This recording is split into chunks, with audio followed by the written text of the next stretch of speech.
Good morning, everyone. It's Sunday, December 1st. Suffolk DA Rachel Rollins is our guest this morning. It's time to go on the record. Boston's trailblazing prosecutor, now at the center of a courtroom drama with an international audience. How a tragedy involving suicide and text messages has become a case for our times. Mike Bloomberg for president. I'm Mike Bloomberg, and I approve this message. Billionaire Mike Bloomberg launches a late run for the White House. Can his message match his bank account? And is some divine intervention needed in the Deval Patrick presidential campaign? The state of the race right now. Let's go on the record. From WCVB Channel 5, the inside word from Washington to Beacon Hill. Today's newsmakers are going on the record. Good morning, everyone, and welcome to OTR. Happy December. Oh, don't even start. I know, right? Don't Happy December. I'm Ed Harding, along with News Center 5's political reporter Janet Wu, and joining us this morning right here at the desk is Suffolk County District Attorney Rachel Rollins. She took office this past January after winning 80% of the vote in the 2018 general election. She's a Democrat. She's the first woman to hold the Suffolk office, the office of Suffolk DA. She has previously served as a federal prosecutor and holds degrees from UMass Amherst and Northeastern. It's great to have you with us. Thanks for joining us this morning. Thank you for having me. Happy post-Thanksgiving. Post-Thanksgiving. Yes.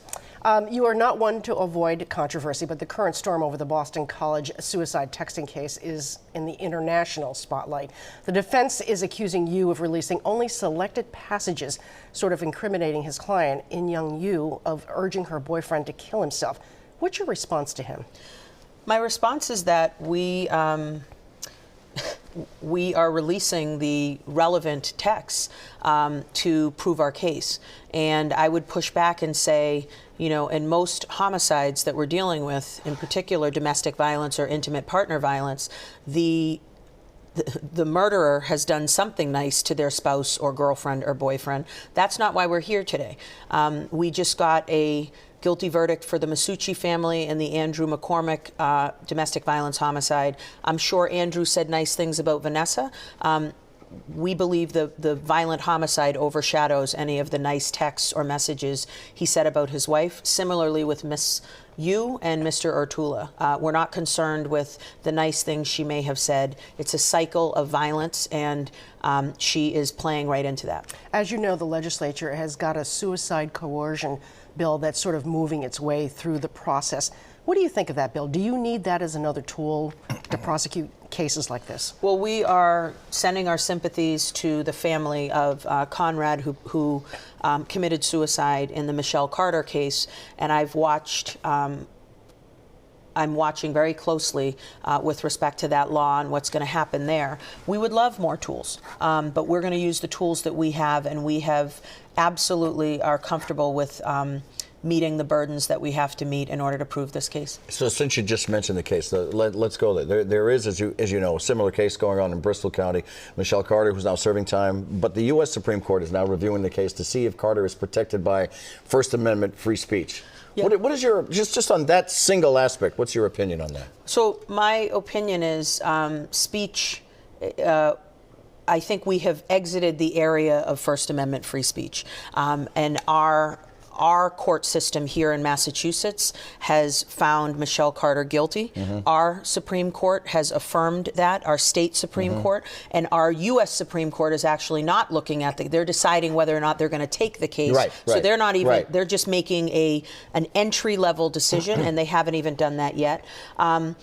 Listen, this case is different than Michelle Carter. With Michelle Carter, there was not a physical, intimate relationship that was significant, and there was heinous behavior at the end. Get back in there. I'm paraphrasing, of course. What we have is almost the opposite in this circumstance. We have a barrage of a meticulous, relentless, pathological breakdown of this individual, Alexander Ortula, by somebody who claimed to love him. And although it was a toxic relationship, we believe Miss Yu's behavior clearly entered into the criminal.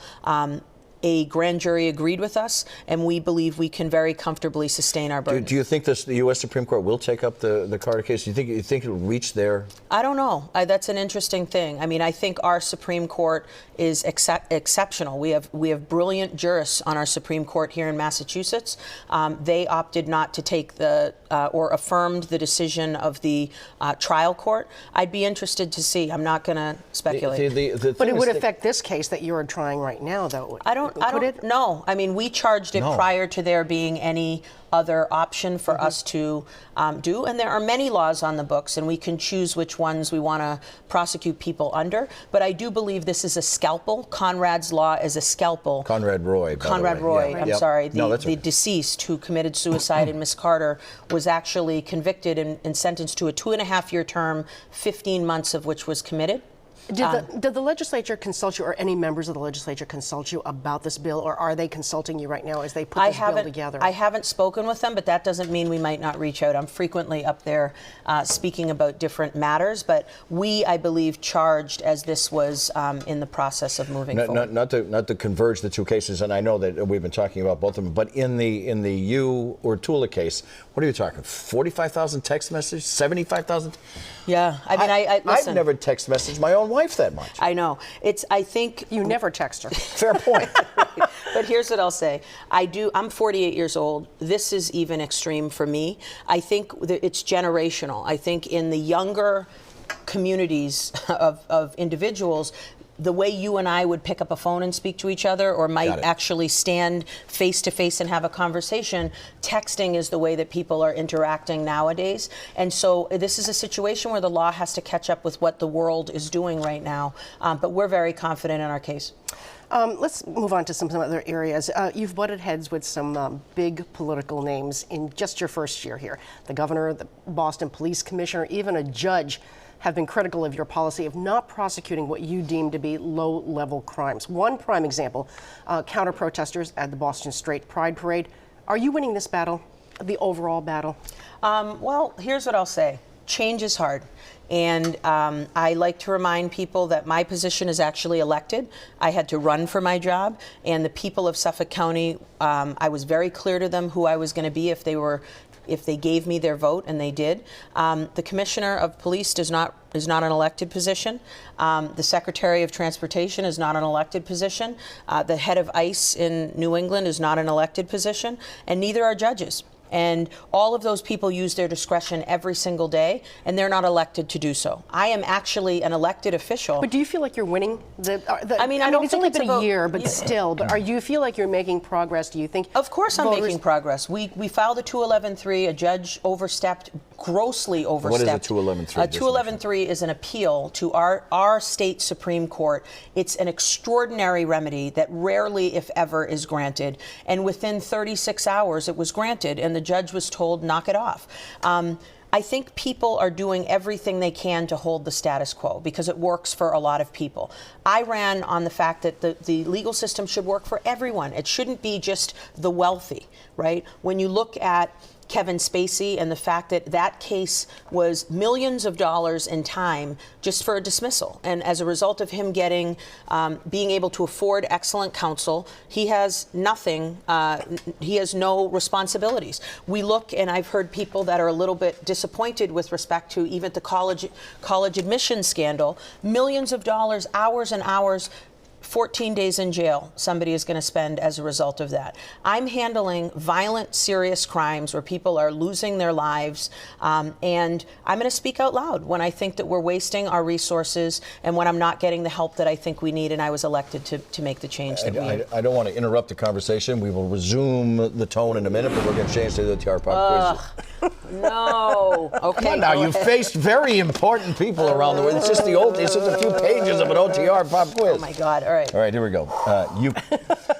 You're not like this when you go into court, but Go ahead. You captained the women's lacrosse team at UMass Amherst. This game has roots in Native American culture, both here and in Canada. Here's your question. However, the women's game was first introduced in Europe in 1890. On the screen, pick which country, please. Was it France? Was it Ireland? Was it Scotland?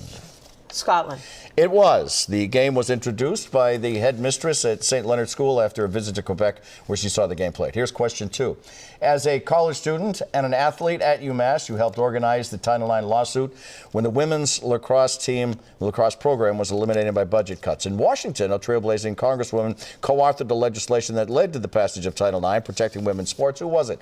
Was it Shirley Chisholm? Was it Bella Abzug? Was it Patsy Mink? Oh, I should know this. Patsy Mink? It was. She was the first Whoa. Asian American elected to Congress representing the state of Hawaii. Rachel Rollins is 2 for 2 on the OTR Park quiz. We'll continue in just a minute.